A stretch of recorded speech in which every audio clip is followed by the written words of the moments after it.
ایک صحابی حضور اکرم صلی اللہ علیہ وسلم کی بارگاہ میں حاضر ہوتے ہیں، عرض کرتے ہیں یا رسول اللہ صلی اللہ علیہ وآلہ وسلم، زمانہ جاہلیت کے دو واقعات ہیں، ایک واقعے کے متعلق سوچتا ہوں تو میری ہنسی نہیں رکتی، ایک واقعے کے متعلق سوچتا ہوں تو میرے آنسو نہیں تھمتے۔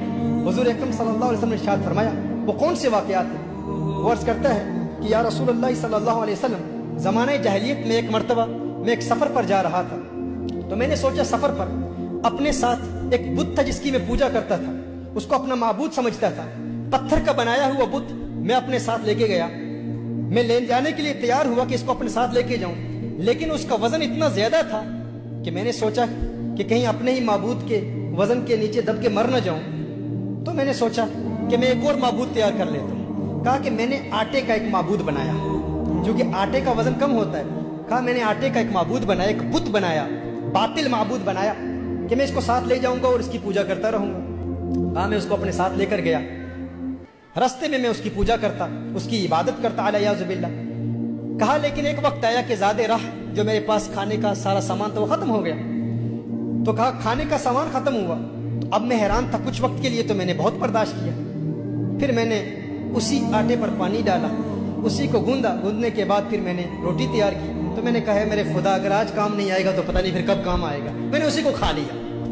کہا یا رسول اللہ صلی اللہ علیہ وسلم، جب میں اپنے اس باطل معبود کے متعلق سوچتا ہوں تو میری ہنسی نہیں رکتی، اور ایک ایسا واقعہ ہے، ایک ایسا دردناک واقعہ ہے، جب اس کے متعلق سوچتا ہوں تو میرے آنسو نہیں تھمتے۔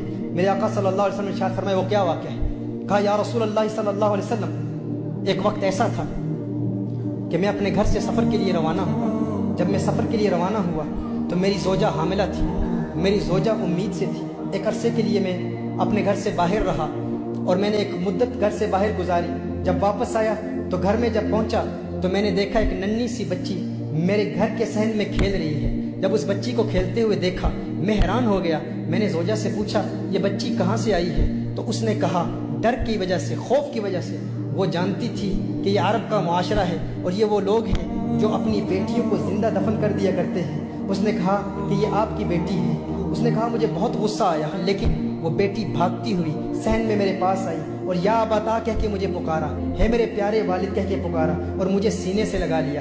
کہا اس وقت تو مجھے بہت پیار آیا، بہت محبت میرے دل میں پیدا ہوئی اور میں نے بیٹی کو زندہ دفن کرنے کا ارادہ ترک کر دیا کہ میں اب اسے زندہ دفن نہیں کروں گا، لیکن وقت گزرتا گیا، میرا لگاؤ اور میرا پیار میری بیٹی سے رفتہ رفتہ بڑھتا چلا گیا، میری محبت، میری چاہت، میری رغبت میری بیٹی سے رفتہ رفتہ بڑھتی چلی گئی۔ کہا کہ ایک وقت ایسا بھی آیا کہ وہ بلوغت کی عمر کے بہت قریب پہنچ چکی تھی۔ کہا لیکن اس وقت معاشرے کے بڑے عرب لوگ، ان کا روب اتنا تھا، ان کا دبدبہ اتنا تھا، وہ سویلائزیشن ہی ایسی تھی۔ ایک وقت ایسا آیا کہ میرا ظلم اپنی انتہا تک پہنچ گیا اور میں نے فیصلہ کیا وہ میری چہیتی بیٹی، وہ لاڈلی بیٹی جو بڑے پیار سے مجھے والد صاحب کہہ کے پکارا کرتی تھی، میں نے اپنی زوجہ کو کہا کہ اس کو فوراً تیار کر لے، اس کو نئے کپڑے پہنا، اس کی کنگھی کر اور اسے نہلا کر تیار کر کے اسے بتا کہ میں اسے فلاں رشتہ دار اور فلاں قبیلے میں ان کی شادی ہے، اس شادی پر اس کی سہیلیاں اس سے ملیں گی اور وہاں لے جا رہا ہوں۔ جب اس نے کہا کہ میں نے اپنی زوجہ کو بتایا، کیونکہ زوجہ جانتی تھی کہ عرب معاشرے میں کس قدر ظلم کیا جاتا ہے، اس نے کہا وہ اس کی کنگھی کر رہی تھی، اس کے بال سنوار رہی تھی، لیکن میری زوجہ کی آنکھوں سے اشکوں کی برسات جاری ہو گئی، بہت رو رہی تھی میری زوجہ، اور بچی نے بڑے پیار سے پوچھا ہے میری والدہ، ہے میری ماں، آپ کیوں رو رہی ہیں؟ اس والدہ نے بتایا نہیں، کیونکہ وہ والدہ جانتی تھی اگر بتا دیتی تو والد والدہ کو بھی قتل کر دیتا، معاشرہ ایسا تھا، وہ وقت ایسا تھا۔ میری زوجہ نے میری بیٹی کو تیار کیا، تیار کر کے جب وہ دروازے پر آئی تو میری زوجہ نے ایک جملہ کہا، اس نے کہا یا رجل لا تضيع الامانہ، یا رجل لا تضيع الامانہ۔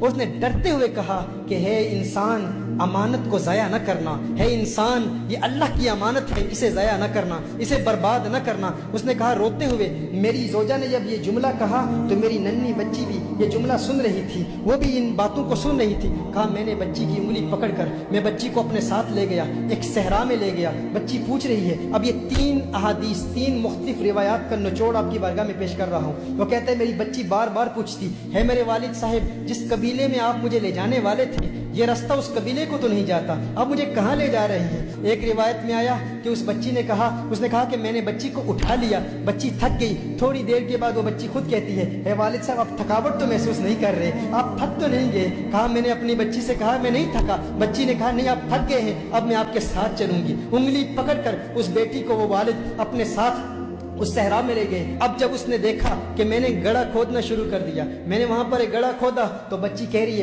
ہے میرے والد صاحب, ہے میرے بابا جان, یہ گڑھا کیوں کھود رہے ہیں. ایک روایت میں آتا ہے کہ جب بچی نے دیکھا کہ والد صاحب کا پسینہ نکل رہا ہے, تو وہ بچی خود اپنے کپڑوں سے والد صاحب کا پسینہ پہنچ رہی ہے کہ میرے والد کو تکلیف نہ ہو. جب والد کی تکلیف دیکھی تو وہ بچی بھاگ کر آتی ہے اور خود گڑھا کھودنے میں مدد کر رہی ہے. کہا لیکن میرا دل پتھرا چکا تھا, میں پتھر دل ہو چکا تھا, اور زمانے کا معاشرے کا روب اور دبدبا اور فکر اس قدر لاحق تھی کہ میں نے اپنے بچی کو اٹھا کے اس گڑھے میں پھینک دیا. جب بچی کو گڑھے میں پھینکا تو ریت میں نے بچی پر ڈالنا شروع کر دی. ایک روایت میں آتا ہے کہ بچی نے اپنی انگلی سے والد کا ہاتھ پکڑ لیا. کہا ہے میرے والد, کیا آج تو مجھ پر وہی ظلم کرے گا جو عرب لوگ اپنی بچیوں پر کرتے ہیں, کہ آج وہی ظلم کرے گا. میری ایک التجا ہے, میری ایک تمنا ہے, میرے والد صاحب ایک آرزو ہے. آج تو مجھے مار رہا ہے, لیکن میری ایک خواہش ہے, میری والدہ کو نہ بتانا کہ تو نے مجھے قتل کیا تھا, کہنا کہ اسی قبیلے کے لوگوں میں اپنی بیٹی کو چھوڑ آیا. ایک وقت ایسا بھی آیا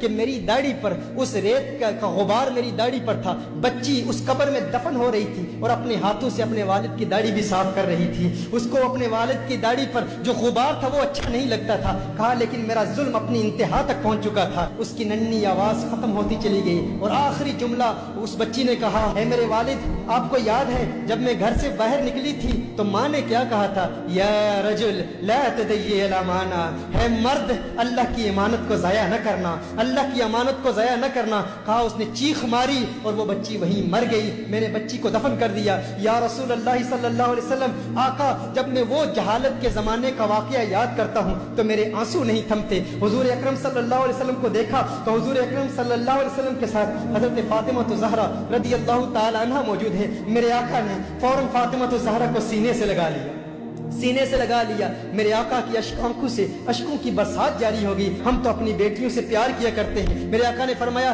ہے ظالم انسان, اگر زمانہ جاہلیت کے گناہوں کی وجہ سے اور ظلم کی وجہ سے اللہ مجھے آج کسی سے بدلہ لینے کی اجازت دیتا تو سب سے پہلے تجھ ظالم سے بدلہ لیتا. محترمہ حبہ, اپنی بیٹیوں کو بتائیں کہ حضور اکرم صلی اللہ علیہ وسلم نے ان بیٹیوں کو جینے کا حق دیا ہے. میرے آقا صلی اللہ علیہ وسلم نے ان بچیوں کو وہ مقام دیا ہے. کیا مقام دیا ہے, کیا مرتبہ دیا ہے. رسالت میں آپ صلی اللہ علیہ وآلہ وسلم ارشاد فرماتے ہیں, جب کسی کے ہاں لڑکی پیدا ہوتی ہے تو اللہ تعالیٰ اس کے گھر فرشتوں کو بھیجتا ہے. آج آپ دیکھیں, آپ کے گھر بیٹی پیدا ہو جاتی ہے, آپ پریشان ہو جاتے ہیں. 2 بیٹیاں پیدا ہو جاتی ہیں, آپ پریشان ہو جاتے ہیں, کیونکہ بیٹوں پر ہم فخر کرتے ہیں. میرے آقا صلی اللہ علیہ وآلہ وسلم ارشاد فرماتے ہیں, جب اللہ تعالیٰ کسی کو بیٹی عطا کرتا ہے, لڑکی عطا کرتا ہے, تو اس کے گھر فرشتوں کو بھیجتا ہے. فرشتے آ کر کہتے ہیں, ہے گھر والو, تم پر سلامتی ہو, تم پر سلامتی ہو. پھر فرشتے اپنے پر بچھا دیتے ہیں, اپنے پروں کے سائے میں اس بچی کو لے لیتے ہیں اور اپنے ہاتھ اس بچی کے سر پر پھیرتے ہیں. اور پھر فرشتے کہتے ہیں کہ یہ ناتواں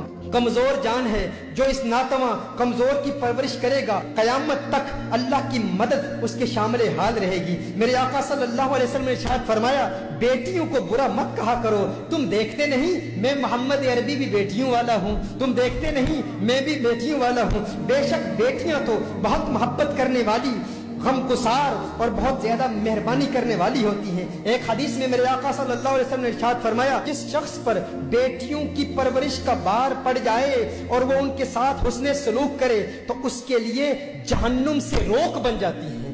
بیٹیاں اسے جہنم میں داخل نہیں ہونی دیتی. یہ بیٹیوں کا مقام ہے. کس نے دیا؟ میرے آقا صلی اللہ علیہ وآلہ وسلم نے دیا. حضرت انس رضی اللہ تعالیٰ عنہ روایت فرماتے ہیں, نبی کریم صلی اللہ علیہ وسلم نے ارشاد فرمایا, جو شخص 2 لڑکیوں کی پرورش کرتا ہے, جو شخص 2 لڑکیوں کی پرورش کرتا ہے یہاں تک کہ وہ بالغ ہو جائیں, تو میرے آقا نے ارشاد فرمایا, جنت میں میرے ساتھ وہ یوں ہوگا جیسے یہ 2 انگلیاں ملی ہوئی ہیں.